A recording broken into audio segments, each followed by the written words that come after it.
আসসালামু আলাইকুম আরহামাতুল্লাহ। প্রিয় দর্শক, ইউটিউব বা বিভিন্ন ওয়াজ মাহফিলে আপনারা হয়তো নবীজি সাল্লাল্লাহু আলাইহি ওয়াসাল্লাম এর এই গল্পটি শুনেছেন। গল্পটি এমন, এক ইহুদি একটি হরিণীকে শিকার করে বেঁধে রেখেছিল।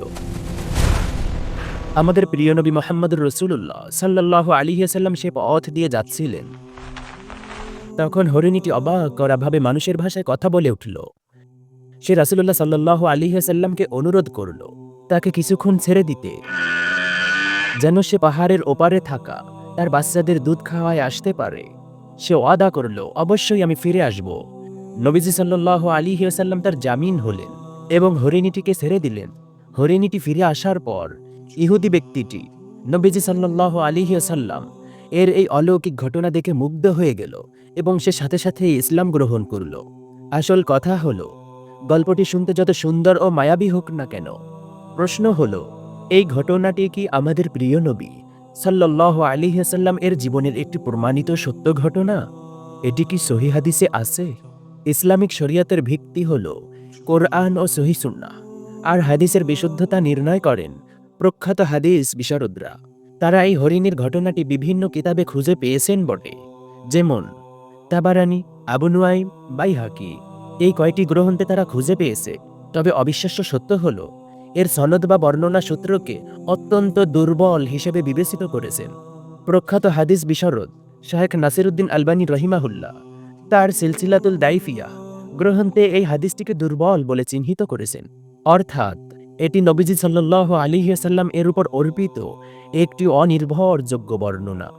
আমাদের প্রিয় নবী সাল্লাল্লাহু আলাইহি ওয়াসাল্লাম নিজেই সমাধান করে গিয়েছেন, যে ব্যক্তি ইচ্ছাকৃতভাবে আমার উপরে মিথ্যা আরোপ করবে, সে যেন তার ঠিকানা জাহান্নামে বানিয়ে নেয়। সহিহ বুখারী, যার কোনো সহিহ ভিত্তি নেই। তাই নবীজি সাল্লাল্লাহু আলাইহি ওয়াসাল্লামের নামে কিছু বলা বা প্রচার করা অত্যন্ত বিপজ্জনক। এটি একদিকে যেমন সুন্নাহকে কলুষিত করে, অন্যদিকে তেমনি নবীজি সাল্লাল্লাহু আলাইহি ওয়াসাল্লাম এর প্রতি মিথ্যা আরোপের শামিল হতে পারে। প্রিয় দর্শক, আমাদের নবীজি সাল্লাল্লাহু আলাইহি ওয়াসাল্লামের জীবনে প্রতিটি অধ্যায়ে অলৌকিকতায় ভরপুর ছিল।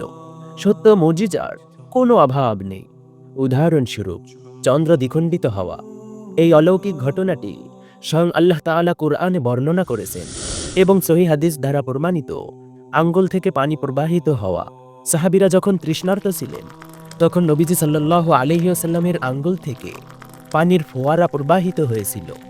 অল্প খাবারে বরকত, সামান্য খাবার দিয়ে শত শত সাহাবীরা ক্ষুধা নিবারণ হওয়া। খেজুর গাছের কান্না, জুমার খুতবা দেওয়ার সময় খেজুর গাছের খুঁটি নবীজি সাল্লাল্লাহু আলাইহি ওয়াসাল্লাম এর বিরহে কেঁদে উঠেছিল। এছাড়াও বিভিন্ন সহিহ সুন্নাহ থেকে প্রমাণিত ঘটনাগুলি ইনশাআল্লাহ আমরা ধারাবাহিকতাভাবে আমাদের এই চ্যানেলে দেখানোর চেষ্টা করব। আল্লাহ তাআলা আমাদের যাবতীয় বানোয়াট কিস্সা কাহিনী থেকে বিরত রাখুন এবং নবীজি সাল্লাল্লাহু আলাইহি ওয়াসাল্লাম এর প্রতিটি সত্য ঘটনাকে যাচাই বাছাই করে আল্লাহ তাআলা আমাদেরকে প্রচার করার তৌফিক দান করুন। আমিন। আসসালামু আলাইকুম আ রহমাতুল্লাহ।